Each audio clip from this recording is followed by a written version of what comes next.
kayak buruh minta naik gaji mulu, ya udah lu naik gaji mulu, ujungnya lu PHK, kita ganti robot gitu. Kayak contoh-contohnya kayak di negara maju, di Europe.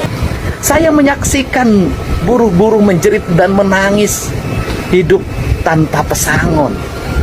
Saya menyaksikan buruh penjual besi untuk menyambung kehidupannya karena mereka kehilangan pekerjaan. Seorang Andri Hakim, seorang pengusaha dan investor, dia juga sebagai influencer ya, sering dia ikut podcast sama Timothy Ronald dan lain sebagainya, ikut berkomentar tentang bagaimana fenomena problem yang dihadapi oleh para buruh ya teman-teman. Karena buruh selalu minta naik gaji, maka perusahaan mau nggak mau, karena perusahaan tidak mampu untuk membayar mereka dengan gaji yang mereka tuntut, maka terjadi PHK besar-besaran, diganti robot, diganti AI, dan kemiskinan semakin meningkat kalau itu terjadi gitu loh. Dan partai buruh nggak punya kepedulian apa-apa setelah para buruh di PHK, setelah para karyawan dikeluarkan dari pabrik. Partai buruh nggak bisa berbuat apa-apa, dan ini tidak banyak disadari oleh para buruh teman-teman. Jadi ayolah para buruh mulai sadar, mulai berpikir bahwa kalian sedang diperalat oleh partai buruh, oleh Said Iqbal demi kepentingan politik. Videonya jelas terang-terangan, Said Iqbal mengintimidasi agar para buruh memilih partainya. Gitu loh. Ini kan jelas itu kepentingan politik gitu. Said Iqbal tidak bisa berbuat apa-apa, tidak bisa berbuat apa-apa ketika para karyawan di PHK, nggak bisa berbuat apa-apa. Ya, saya bukan anti demonstrasi, bukan. Demonstrasi itu baik sebagai upaya menyampaikan aspirasi, ya. Tapi kita juga harus melihat dampak buruk dari demonstrasi yang dilakukan terus-menerus oleh para buruh ya kepada perusahaan. Gitu loh. Kalau Anda tidak cukup dengan gaji yang sudah ditetapkan, Anda jangan jadi buruh, Anda jangan jadi karyawan, Anda bikin usaha sendiri, menciptakan kreatif ekonomi sendiri. Mampu tidak? Gitu loh. Masih banyak orang, terutama di Jawa Barat, pengangguran, angka kemiskinan masih tinggi. Dan Kang Deddy Mulyadi fokus di sini untuk memberantas kemiskinan, untuk memberantas pengangguran di Jawa Barat. Dengan kebijakan-kebijakan yang tentu ini mementingkan dua pihak, yaitu perusahaan dan para buruh gitu. Jadi ada keseimbangan di situ agar para investor memberikan investasi yang cukup besar di Jawa Barat gitu, agar nyaman berinvestasi di Jawa Barat gitu teman-teman ya. Astagfirullahaladzim. Aduh, ya mah parah pisan euy. Yeuh nya aing geus sarua buruh euy. Cik ayeuna mah mikir maraneh teh geus gawe, maraneh teh boga penghasilan. Loba tuh dihandap anu teu boga penghasilan, can boga gawe. Nu raripuh, ieu maraneh nanaonan geus gablek gawe. Nuntut kitu carana tubrak-tabrak mobil kana pagar eta teh anger euy, digantian mah lain ku maraneh. Pagar anu ditabrak ku maneh teh.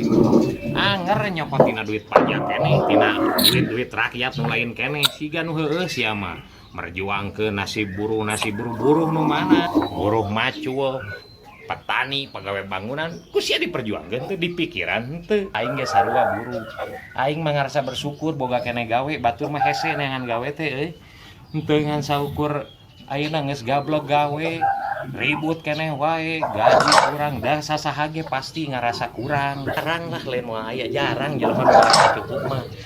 Duit sabrasa baraha ge anger we ngarasa kurang. Siga eta nu kamari tah nu ngomong KDM tai eta naon sok? Siga nu pas dipanggil mah gaji manehna ge 10 juta, goblok pisan gaji 10 juta masih kena nuntut hayang gede. Riut sia mah. Buruh ini mendukung Deddy Mulyadi, namun sekarang merasa kecewa. Dengar sia haron sia menjadi kompor terus kahayang sia nurutkeun gitu nurutkeun kahayang eta buruh akhirnya tumbang kabeh teh perusahaan bangkar jangan biayaan jangan gaji karyawan kahayang karyawan pikirkeun impactna geus loba pengangguran sia ngagoreng deui gitu ku sia digoreng deui kita teh gubernur gagal gitu ku sia digoreng teh kumaha Jabar Istimewa gitu polong sia.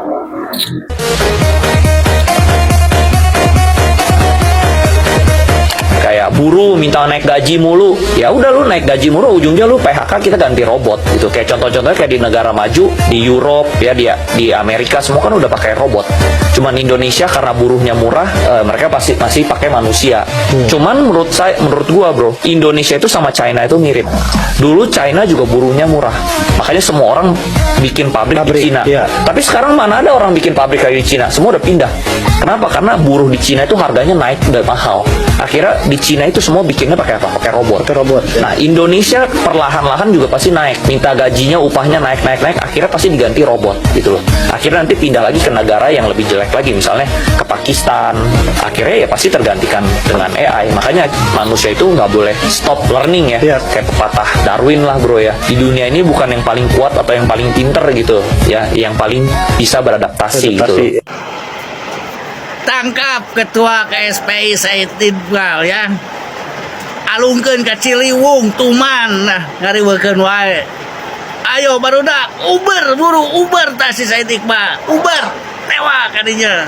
Gebrakan apa lagi ini masyarakat Jawa Barat. Aduh, buka-buka TikTok langsung kaget gua, termelongo-longo. Lu baca sendiri dah nih, pabrik Pinpes Subang di demo warga. 24 jam usai diresmikan baru juga kemarin. Investasi 16 triliun terancam lenyap akibat demo. Ya ampun warga sipil sekalian, jangan kayak gitu dong. Itu juga pabrik baru brojol udah di demo aja. Ini sebenarnya kalian kenapa sih? Ya ampun, ada aja beritanya orang Jawa Barat nih ya. Nih, gue baca kolom komentar ya, katanya gara-gara tidak menyerap apa tuh tenaga kerja lokal. Mohon maaf ya, Pinpes nih kan ya perusahaan teknologi ya, dia otomotifnya itu udah EV ya, bukan yang otomotif konvensional lagi. Mungkin skill bapak sekalian sudah tidak dibutuhkan, makanya dia impor dari daerah lain. Pernah baca juga gue, tanya yang kerja ini malah orang asing ya. Kalau ini nggak make sense nih, nggak masuk akal. Coba deh lu pikir pakai logika, orang Vietnam bikin pabrik di Indonesia, lah mereka ngambil pekerja dari Vietnam, masuk kagak logikanya? Kan kagak masuk abang gue ya. Ngapain jauh-jauh bikin pabrik di Indonesia, lah mending bikin di Vietnam aja. Mereka nih Pinpes nih ya, bikin pabrik di Subang nih, salah satunya alasannya nih karena apa? Bayaran lu murah pak, UMK sono 3,5 kalau nggak salah mah ya. Makanya mereka bikin pabrik di Subang. Nah makanya Pinpes nggak bikin pabrik juga tuh di Bekasi, karena di Bekasi itu UMK-nya dia 5,6 sekian, mahal pak. Nah kalau di Subang kan 3,5, murah bayarnya. Aduh udahlah ya, jangan malu-maluin lagi ya. Pulang ambil wudhu, sholat tobat dah ya.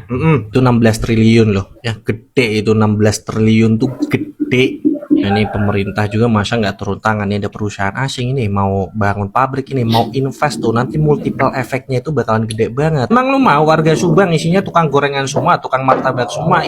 Minimal ada lah yang jadi buruh pabrik dapat gaji UMK ya, karena UMK itu yang nanti bakalan menghidupi daerah Subang ya. Yang bayar pajak tuh ya buruh-buruh pabrik itu bayar pajak. Tukang gorengan UMKM di pinggir jalan yang kagak bayar pajak. Jadi dia harus diperjuangkan lah.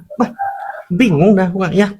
Mohon maaf kata gua agak menyakitkan, tapi ini fakta. Ya udah buruan lu pulang sholat tobat dah, udah jangan ulangi lagi. Oke. Aing mah percaya buruh ayeuna mah parinter, cerdas, tidak mudah diadu domba, bahkan terprovokasi. Apalagi terprovokasi ku jelema modelan Said Iqbal anu diduga memanfaatkan buruh untuk kepentingan politik. Bayangkan orang sebagai buruh teh gawe banting tulang teh isuk tipkeun ka sore jang nafkahan keluarga.